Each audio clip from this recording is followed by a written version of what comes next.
65 फस्त केल्यानंतर लगेचच चुलीवर बिर्याणीसाठी टोप चढवला.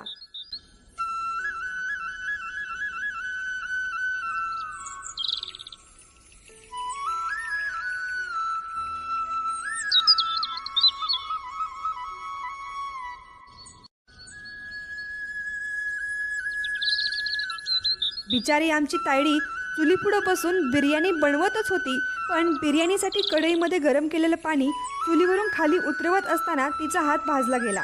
त्यामुळे पुढील प्रोसेस मला करावी लागली.